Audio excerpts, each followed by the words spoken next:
I'm rolling. Shalom. Shalom. First and foremost, we give all praises and glory to Yahweh, Bahashem, Yahweh Shai, Bahashem, Kakadash. Jabban to the apostle GMS Columbus Ohio, to the faithful men. Always continue doing the work of the Lord. You know, they will GMS Columbus Ohio. Sunday class. You know what I'm saying? Continuing on the Bible series. And the last class, you know, we touched on the fall of the northern kingdom. You know what I mean? The kingdom of Israel, because, you know, going into the split, you know, you had kingdom of Israel, kingdom of Judah.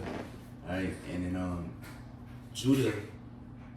Israel fell down through to the Assyrians and got exiled. And Judah, I believe they lasted like 100 and maybe 30 years more than Israel. You know what I'm saying? So now we can touch on that and their fall. You know, because, you know, it was prophesied through the prophets that Israel's going to be scattered across all nations. You know what I mean? So Judah is up next. So first we can go to 2 Kings 18:1. We can look at that, then we go to the article. So 2 Kings 18 verse 1. Yep. 2 Kings chapter 18 verse 1. Now it came to pass in the third year of Hoshea, son of Eli, king of Israel, that Hezekiah, the son of Ahaz, king of Judah, began to reign. Right, because Hosea, you know what I'm saying, he was the last king of Israel before they got taken out. You know, now he's setting up the king of Judah, which is Hezekiah. Alright, so now we can just go down the list. We ain't go too much into details because, like, we gonna go to the book of Isaiah. You know, that's, you know, Isaiah, the prophet Isaiah was dealing with Ezekiel. Hezekiah. You know what I mean? And Jeremiah, so on and so forth down that line. So we won't go too much in details. We just gonna mainly just touch on the names and just push on. But you got it. It says, verse 2, 20 and 5 years old was he when he began to reign, and he reigned 29 years in Jerusalem. His mother's name was Abi, the daughter of Zechariah. And he did that which was right in the sight of Yahweh, according to all that David did, his father did. He removed the high places and brake the images, and cut down the groves, and brake in pieces the brazen serpent that Moses had made. For unto those days the children of Israel did burn incense to it, and he called it Nehushtan.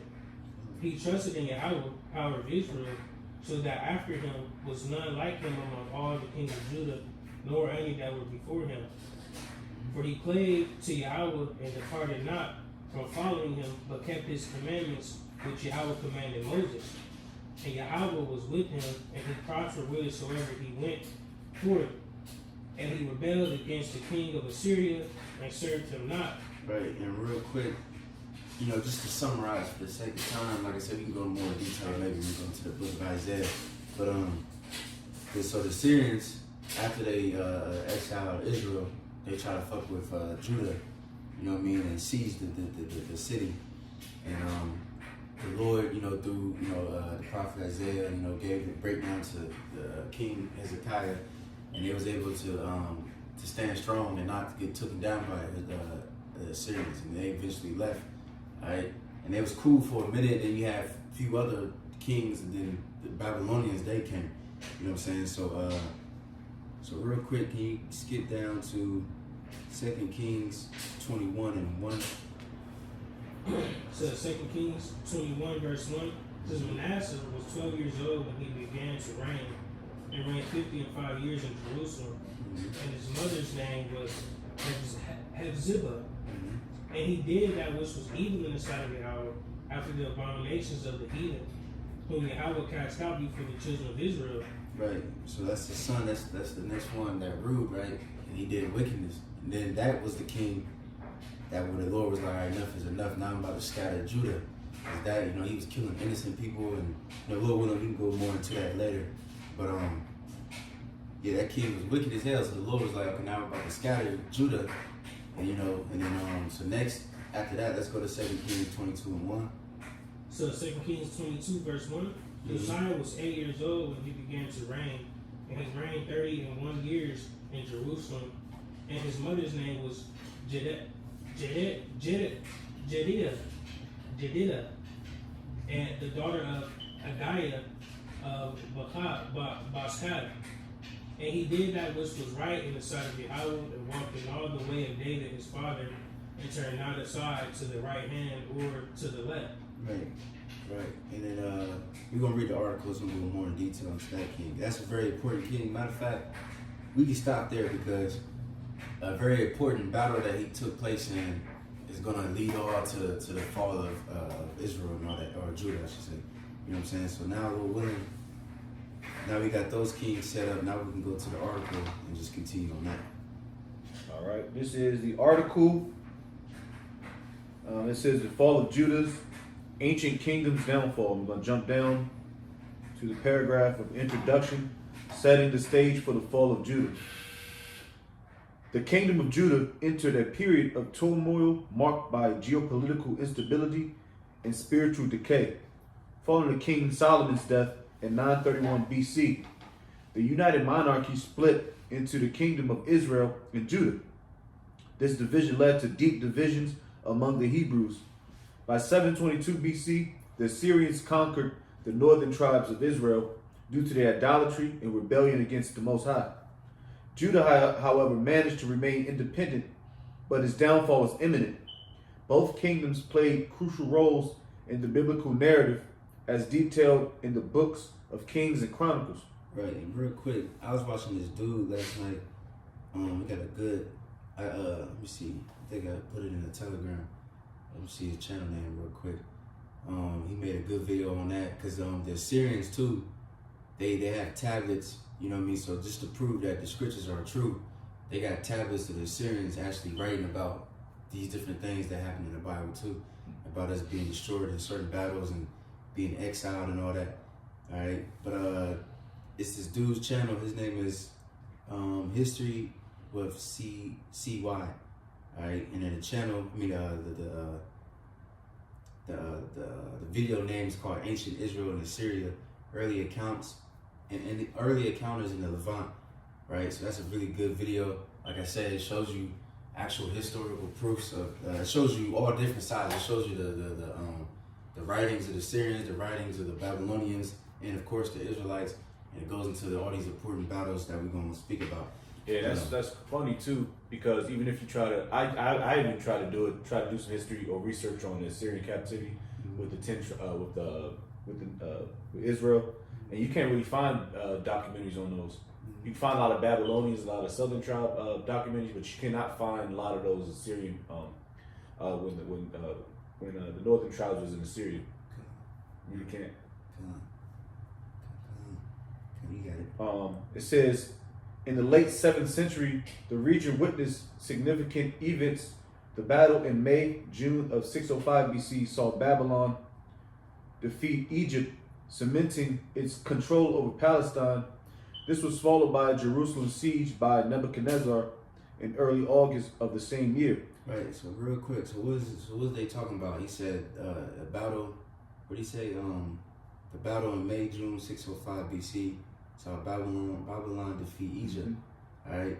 Now, that was very important. That was prophesied in the scriptures. Now, can we get Jeremiah 46, and then let's get 2 Kings. We probably get 2 Kings first. I'll get Jeremiah. Come on. Let me see. It was the King Josiah.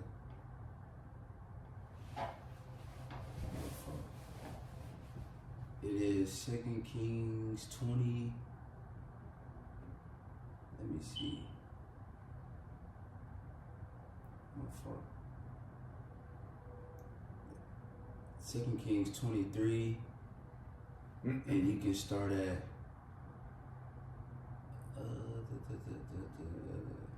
28. So 2 Kings 23, starting at verse 28, it says, "Now the rest of the acts of Josiah and all that he did, are they not written in the book of the Chronicles of the kings of Judah? In his days, Pharaoh Nekhah, king of Egypt, went up against the king of Assyria to the river Euphrates And King Josiah went against him, and he slew him in Megiddo when he had seen him.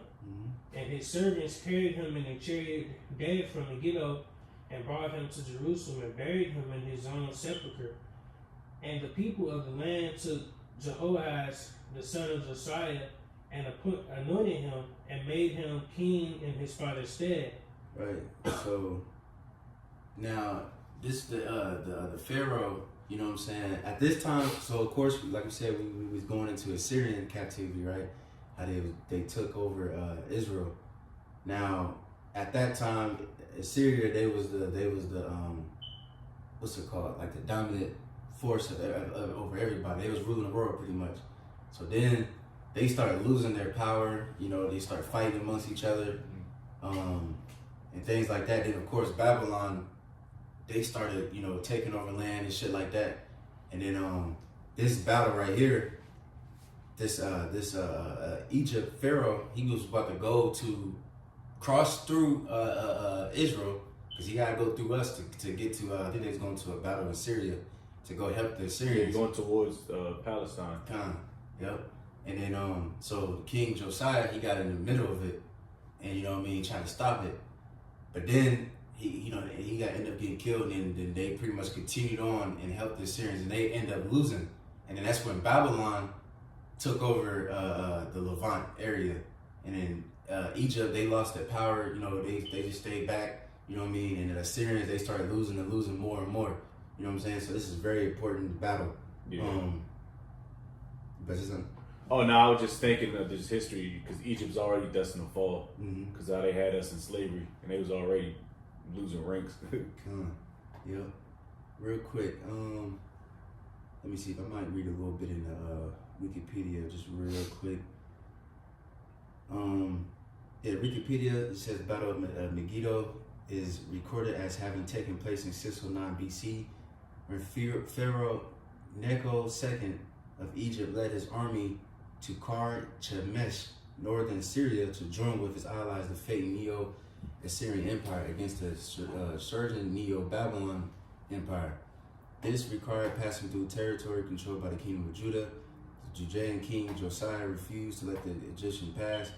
The Judean forces battled the Egyptians at Megiddo, resulting in Josiah's death and his kingdom becoming a vassal state of Egypt. The the battle is recorded in Hebrew Bible, First Ezra, and the Jewish historian Josephus, right? So now after they lost, matter of fact, it's going to continue. The king, Pharaoh, pretty much made Israel a vassal state. All right, so now you can continue in that Second Kings. So 2 Kings 23 and verse 31. It says Jehoahaz was 23 years old when he began to reign, and he reigned 3 months in Jerusalem. And his mother's name was Hamutal, the daughter of Jeremiah of Libnah. And he did that which was evil in the sight of Yahweh, according to all that his fathers had done. And Pharaoh Necho put him in bands at Riblah in the hand of Hamath, that he might not reign in Jerusalem, and put the land to a tribute of 100 talents of silver and a talent of gold. And Pharaoh Necho made Eliakim, the son of Josiah, king in the room of Josiah his father, and turned his name to Jehoiakim, and took Jehoahaz away, and he came to Egypt and died there. And Jehoiakim gave the silver and the gold to Pharaoh, but he taxed the land to give the money according to the commandment of Pharaoh. He exacted the silver and the gold of the people of the land, of everyone according to his taxation, to give it to Pharaoh Necho. Jehoiakim was 25 years old when he began to reign, and he reigned 11 years in Jerusalem.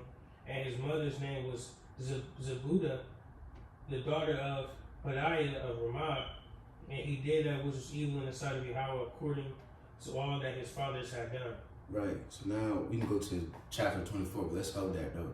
And that's when Babylon comes in. So you see not Israel, but the kingdom of Judah, they started losing power more and more. They became a vassal state of Egypt. And then now they're about to become a vassal state of Babylon until they rebel again, and then Babylon destroys Judah. But we can get into that. But first, let's go into that Jeremiah 46, because that was the prophecy of that battle that took place between Egypt and Babylon. You want to start at the top? Yes, sir. Yep. It's Jeremiah 46, verse 1. The word of the Lord Yahweh, which came to Jeremiah the prophet against the Gentiles, against Egypt, against the army of Pharaoh Necho, king of Egypt, which was by the river Euphrates, in Carchemish, which Nebuchadnezzar, king of Babylon, smote in the 4th year of Jehoiakim, the son of Josiah, king of Judah. Mm-hmm. Order ye to buckler and shield and draw near to battle. It says, harness the horses and get up ye horsemen and stand forth with your helmets. Furbish the spears and put on the brigandines. Wherefore have I seen them dismayed and turned away back, and the mighty ones are beaten down and are fled apace, and look not back for fear around about, saith the Lord. It says, let not the swift flee away, nor the mighty man escape. They shall stumble and fall toward the north by the river Euphrates. And now, can you skip down to 12? Yep, verse 12.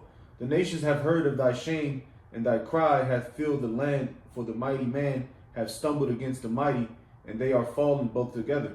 Mm-hmm. The word that the Lord spake to Jeremiah the prophet, how Nebuchadnezzar, king of Babylon, should come and smite the land of Egypt. Mm-hmm. It says, declare ye in Egypt, and publish in Migdol, and publish in Noph, and in Taphnes. Say ye, stand fast and prepare thee, for the sword shall devour round about thee. Right. So it's just poetic speech, just going into the Egypt getting defeated. You know what I mean? Like I said, that was a very important battle, and then now that was pretty much again that was the shift of Assyrian power and rule to, or Syrian and also Egypt power rule to Babylonians. You know what I'm saying? And Judah's in the midst of all of it, playing tug of war, so to speak. Yep. Yeah, because that whole area, that Levant, that little area, Israel and was it Palestine, Egypt, Syria, some parts of that. All that's a very important part of the earth. You know what I mean? But now we can go back to the article. We'll read a little bit on that. So back at it. Oh, shit.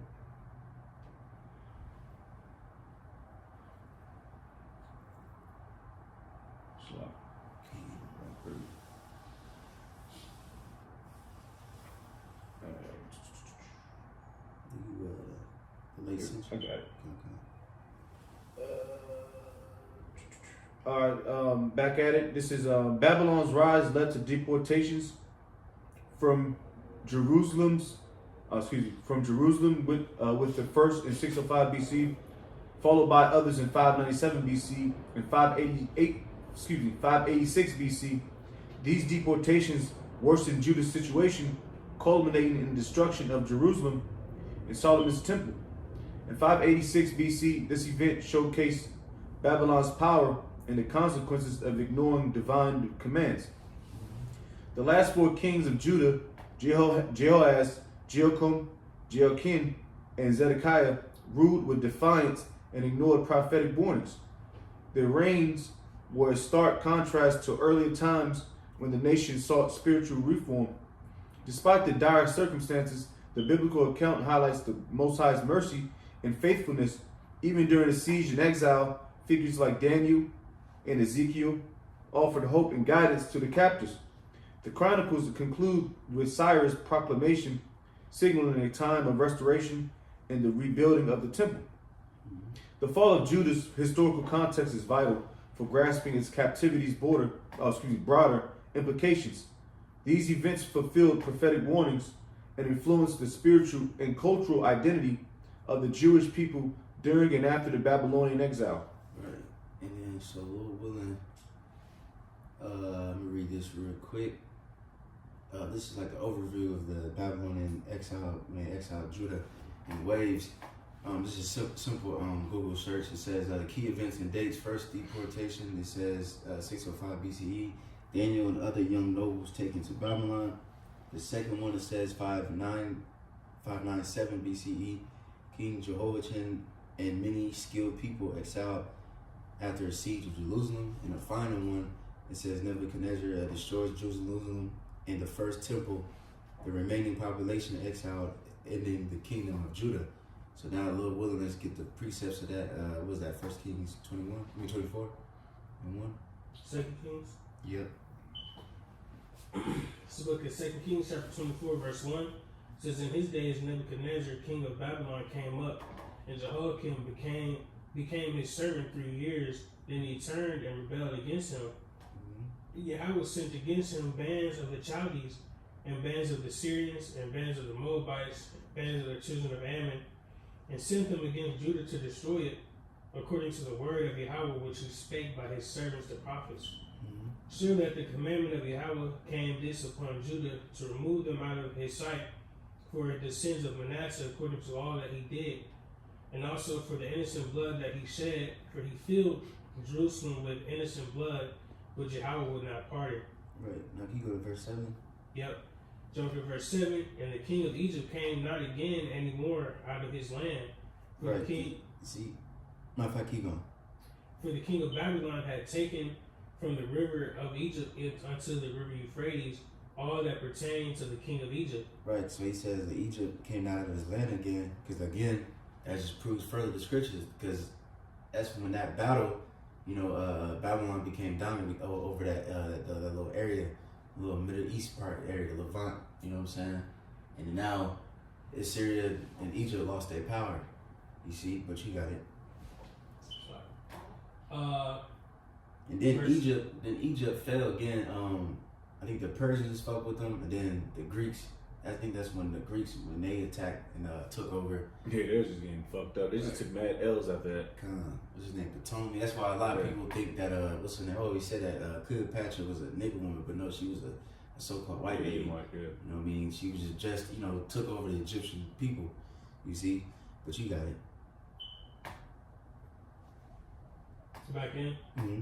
Verse 8, it says, Jehoiakim was 18 years old when he began to reign, and he reigned in Jerusalem 3 months. And his mother's name was Nehushta, the daughter of Elnathan of Jerusalem. And he did that which was evil in the sight of Yahweh, according to all that his father had done.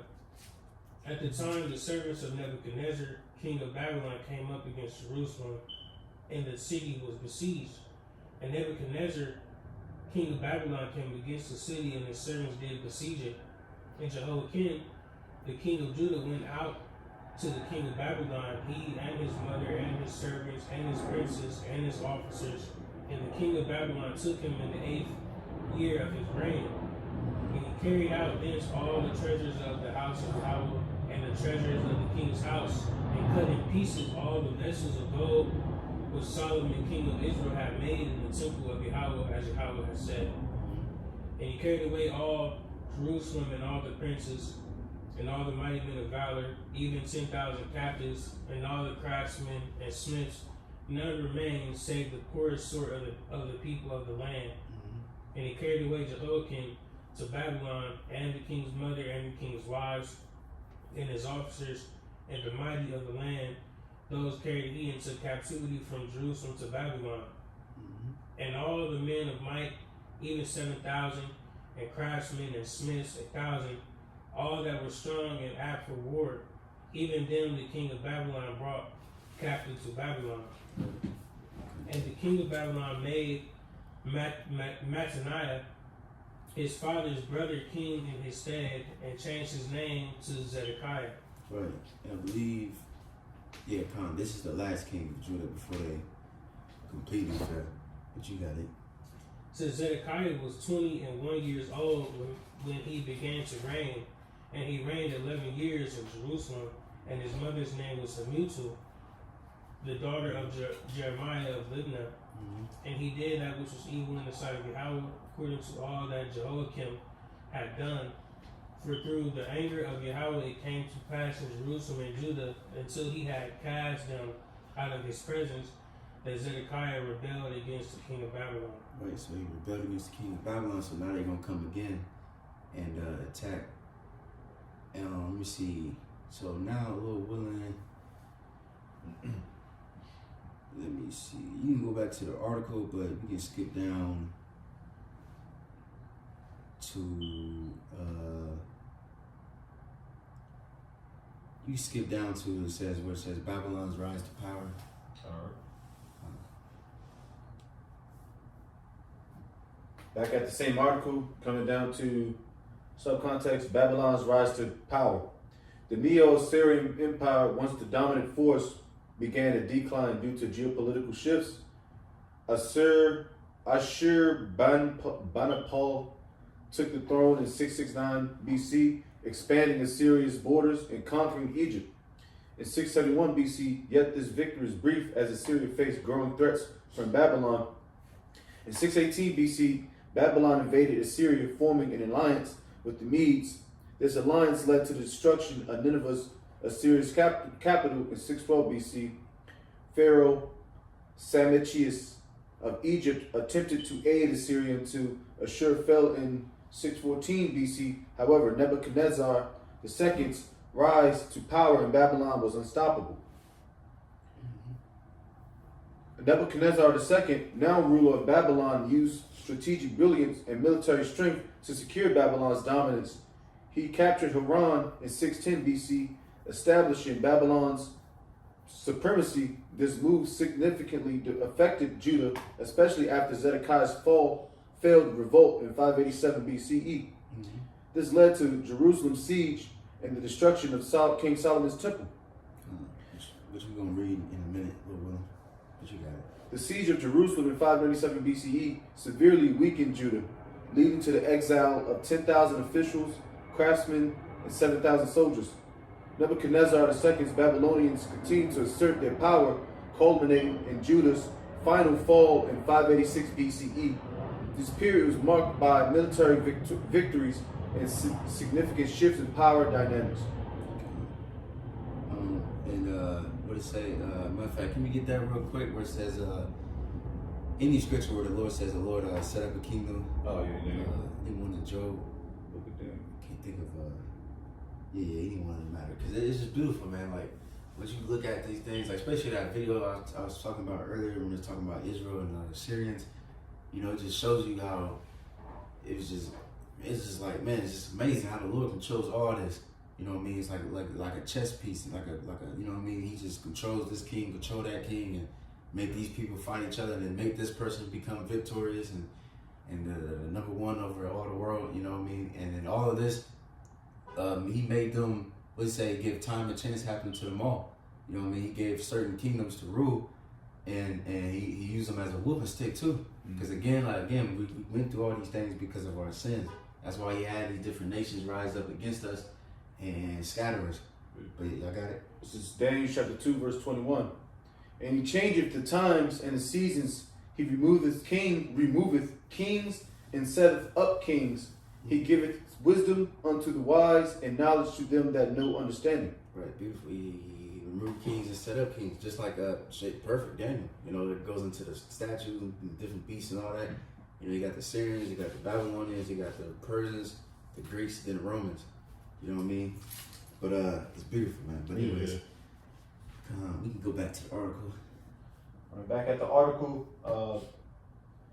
finishing off from the rulership of Babylon, I believe how it was. It says Babylon's rise under Nebuchadnezzar II transformed the ancient Near East politics through military campaigns and strategic. I already read that.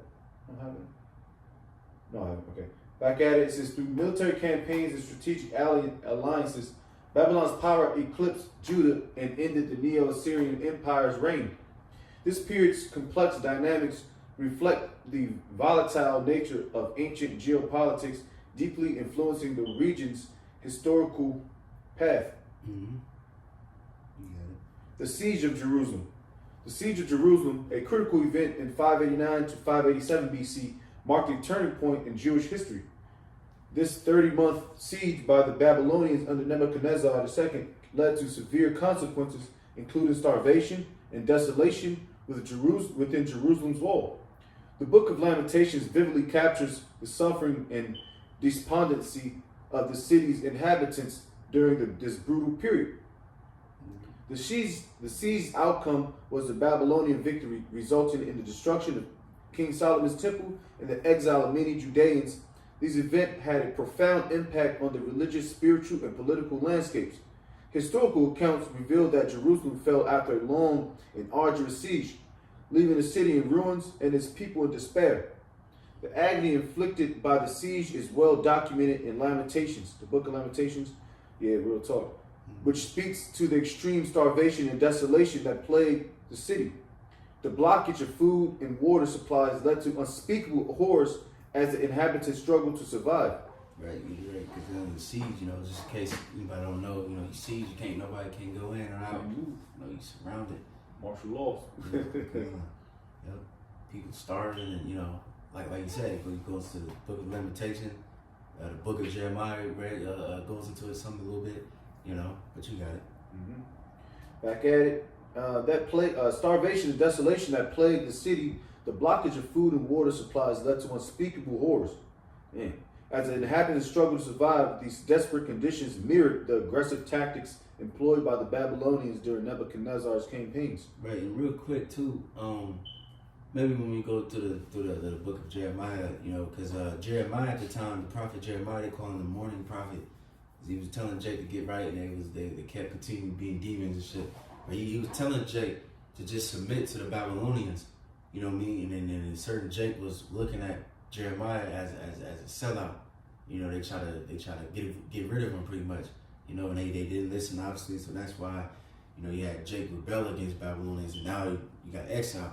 That's the same thing in the New Testament, Romans, the 13th chapter. Oh yeah.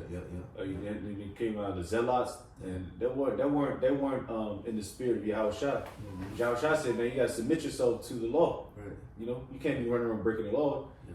You know what I mean? Right. What if we just run around breaking the law, stealing shit? We can't. That means we can't do the work. Yeah. Because we be in jail talking to Muslims. Right. Yeah. Next thing you know, Jake eating some damn swan with a fucking kufi on his head. Right. True. Smack. Back at it. It says the siege also figures prominently in historical records. Can you read that verse right there? Oh, okay. I think it's in they ain't give the scripture select, but I think it's in Lamentation. This is look like an excerpt, so to speak. It says, "As I sit in darkness, surrounded by walls, I contemplate the fall of Jerusalem and the trials of our people. For once vibrant city, now silent and desolate, bears witness to the relentless siege that claimed countless lives and scattered us across the land." Right. Let me see. I think he might be reading Lamentation 4, but Jake can read that in his own time. But he was just limiting. How you Yeah, lamenting. Lamenting.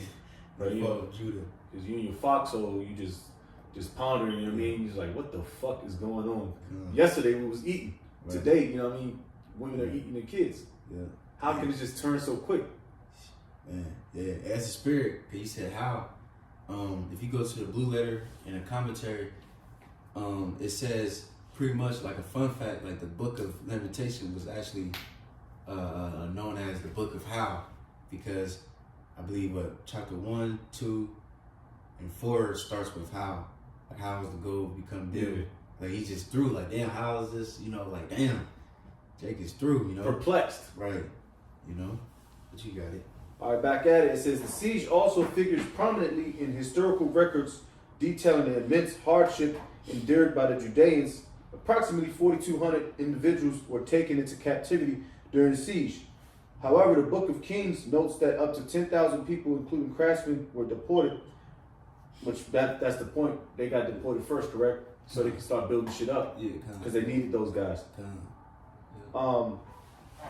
Back at it, since people, including craftsmen, were deported, the immense human toll further underscores the severe impact of the siege on the population. In conclusion, the siege of Jerusalem serves as a grim reminder of the city's torment and the immense suffering faced by its people.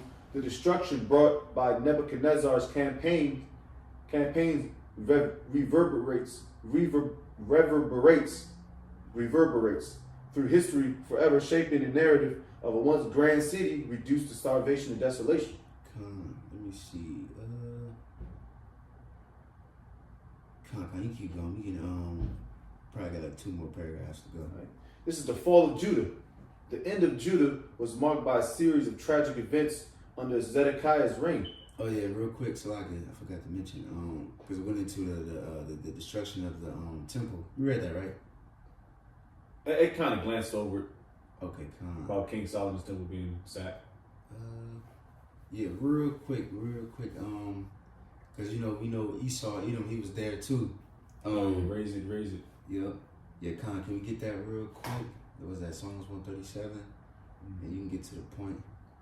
Or matter of fact, can you read, I think that maybe one where it says rivers of Babylon, then can you skip to where it says Esau?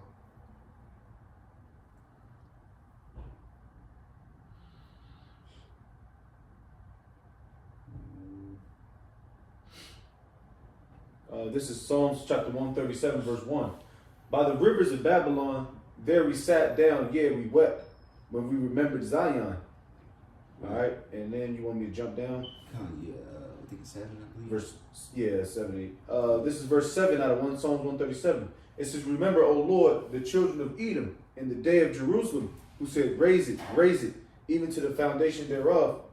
O daughter of Babylon, who ought to be destroyed, happy shall he be that reward. Oh, well, let's go into that, look.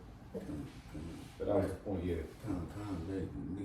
They was chanting, they was helping the Babylonians. And real quick, let me see if I can find this again. Cause I had it pulled up. I gotta type it in again so I get. I can picture it too. Babylonians getting busy. Yeah. Judah getting smacked, and then Esau's on the sideline getting his little licks in and shit, getting his kicks in and moving back. Like can't do nothing, change and shit. Yeah. Smack. Bastards. Sneaky bastards. Yeah. You little sneak attacks in and shit. Let me see. I went to the chat GPT. How long we going? Yeah, 36. Alright, and it asked how did the Edomites help the Babylonians. Let me see.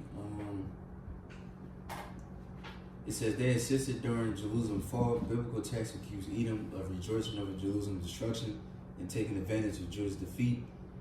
Some passages suggest that they helped by blocking escape routes and handing over fugitives to the Babylonians. Can we get Obadiah 1 and 10 down to 14? And then I'm gonna continue on this. It said they benefited from Judah's downfall. After Judah was conquered, Edom expanded its parts of southern Judah, gaining land and influence. But yeah, and it's also like a proof, what shit called like artifacts found after that time. It was shown that Edom did move into like southern Judah and took over some of the cities and shit that we was living in. So not only they helped destroy the temple, but they also moved into our homes and shit like in our land. They probably got like tax breaks and shit. Yeah. Yeah. You know how it is to like modern day. Yeah. And then we also get Ezekiel, I think it's 36 and 1. But whoever got that song, read that first. Oh, we already read that, right? Yeah. You want Obadiah? Yeah, Obadiah, that's what I'm going to say. It's like Obadiah 1, starting verse 10, it says, for thy violence against thy brother Jacob, sin shall cover thee, and thou shalt be cut off forever. Mm-hmm. In the day that thou stoodest on the other side, in the day that the strangers carried away captive his forces, and foreigners entered into his gates, right, and cast lots upon Jerusalem, even thou wast as one of them. Right, you was one of them because you helped them, you know what I mean? When he was getting taken and fucked up by the Babylonians, you got it. It says, verse 12, but thou shouldest not have looked on the day of thy brother in the day that he became a stranger. Right, he became a stranger because what? Because Israel and Judah, we became Israelite foreigners. We became strangers. Now we in a land that's not ours. You know what I'm saying? And worshiping their gods and, so on and so forth. That's part of the curses. You see? But you got it. Neither shouldest thou have rejoiced over the children of Judah in the day of their destruction. Mm-hmm. Neither shouldest thou have spoken proudly in the day of distress. Mm-hmm. Thou shouldest not have entered into the gate of my people in the day of their calamity. Yeah, thou shouldest not have looked on their affliction in the day of their calamity, nor have laid hands on their substance in the day of their calamity. Right. See, so they was taking advantage of Jake while they were kicking him while he was down. Probably because of revenge. And, Esau, he always had a problem with Esau, But Lil Willin, that was it? You said you went to verse 14, right? Yeah. verse 14 says, "Neither shouldest thou have stood in the crossway to cut off those of this that did escape, neither shouldest thou have delivered up those of his that did remain in the day of distress." Right, see, that shows right there. That was that Jake was trying to escape, run away and shit, and they get captured by these damn Edomites and brought to the Babylonians, you know, things like that, you know. But now we can go to Ezekiel 36. Ezekiel chapter 36 at the top. "Also, thou son of man, prophesy unto the mountains of Israel, and say, ye mountains of Israel, hear the word of the Lord. Thus saith the Lord, Lord thy power, because the enemy have said against you, Aha, even the ancient high places are ours in possession. Therefore prophesy and say, Thus saith the Lord our power, because they have made you desolate and swallowed you up in every side, that ye might be a possession unto the residue of the heathen. And ye are taken up in the lips of the talkers, and are in infamy of the people. Therefore, ye mountains of Israel, hear the word of the Lord thy power. Thus saith the Lord thy power to the mountains, and to the hills, to the rivers, and to the valleys, to the desolate wastes, and to the cities that are forsaken, which became a prey and derision to the residue of the heathen, that they are round about." Right, we can stop there, you know, just going into Esau, because Ezekiel, you know, he, like we mentioned that earlier, you know, he was in the Babylonian captivity as well. So, you know, this freshly happened. You know, Esau, like you said, he moved in southern Judah, taking certain lands, and also, of course, you know, a lot of prophecies are double folk. Now, Esau is still in the earned land. It took it completely, you know. But Lord willing, we can go back to the article. I think we got a little bit more on there. All right. This is the fall of Judah. The end of Judah was marked by a series of tragic events under Zedekiah's reign. The Babylonian king Nebuchadnezzar besieged Jerusalem, causing widespread famine and suffering among its inhabitants. Jeremiah had prophesied these events, warning the people to repent. However, the disobedience sealed Jerusalem's downfall, leading to the complete destruction of Judah. During the last days of Zedekiah's reign, an ill-fated attempt was made to escape the besieged city. Zedekiah and his sons were captured and brought before Nebuchadnezzar in Riblah. There he witnessed the murder of his sons and all the nobles of Judah, ensuring that no heir to the throne remained. This brutal act symbolized the end of the Judite kingdom and the onset of the Babylonian captivity. Jerusalem's downfall resulted in the extensive exile to Babylon. The Babylonians destroyed the city, burned the temple, and took the majority of the population into exile. This marked a significant shift for the Jewish people, for Jake people, as I hate that word, as they were forced to live in a foreign land under Babylonian rule. The tragic end of Zedekiah's reign also led to the death or captivity of 2/3 of Judah's population as they were taken to Babylon.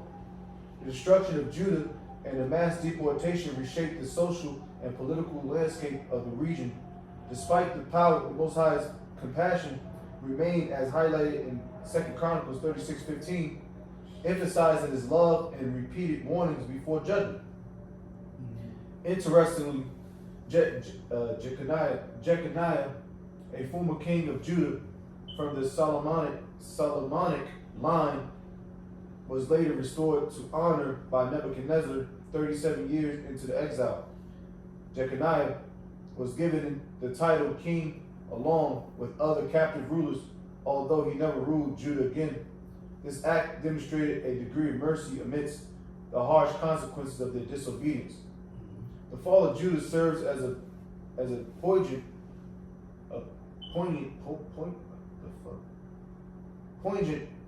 reminder of the Most High's sovereignty and justice. The destruction of Babylon was a means to an end, preparing the Most High's people for his ultimate purposes, according to 2 Chronicles 36:17-20. With Jerusalem and its temple in ruins, the focus shifted from the physical city to the spiritual faith and resilience of the exiled community. Right, and real quick, we're going to probably read one more, the Babylon captivity right under that. But first, let's read 2 Chronicles, the last chapter. You can start at me see, 36 and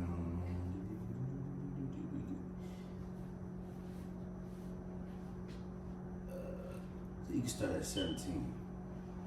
So Second Chronicles 36 and verse 17, it says, Therefore they brought upon them the king of the Chaldees, who slew their young men with the sword in the house of their sanctuary, and had no compassion upon young man or maiden, old man, or him that stooped for age.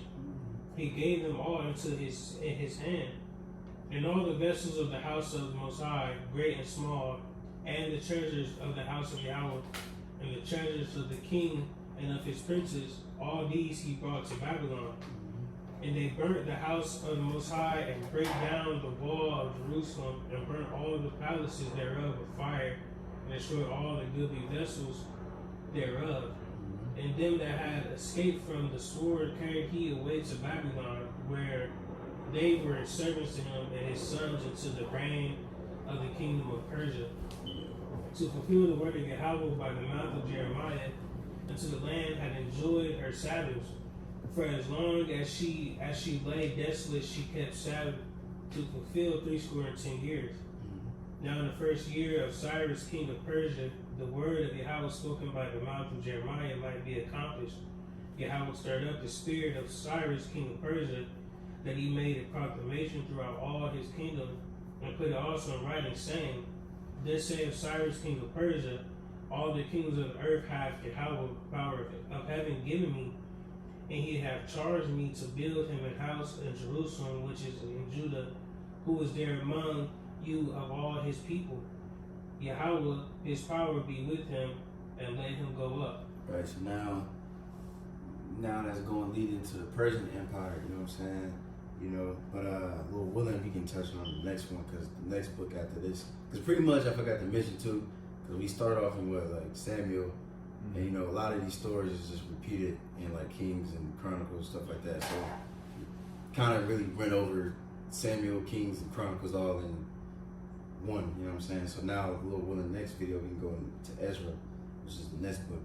But Lord willing, we can just end it off, just read that Babylon captivity, and then we can stop there. Alright. Subtitle: The Babylonian Captivity.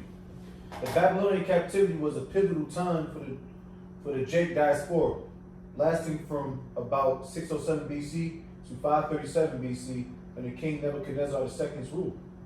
Thousands were forcibly moved to Mesopotamia after the siege of Jerusalem in 597 BCE and the city's destruction in 587 BCE. These deportations happened in several waves, showing differences in biblical accounts about when and how many were exiled. During the exilic period, Jerusalem was destroyed, but parts of Judah remained inhabited. The Jewish community, the Jake community in Mesopotamia, known as the Golah, survived until today and greatly influenced the Jake diaspora. This community's legacy is seen in the lineages of Iraqi, Jake Persian, Jake Georgian, Jake Bukharian, Jake and Mountain Jake groups. Right, so that proves too right there. You know? Yeah. Jake everywhere. Yeah. Scattered. It says,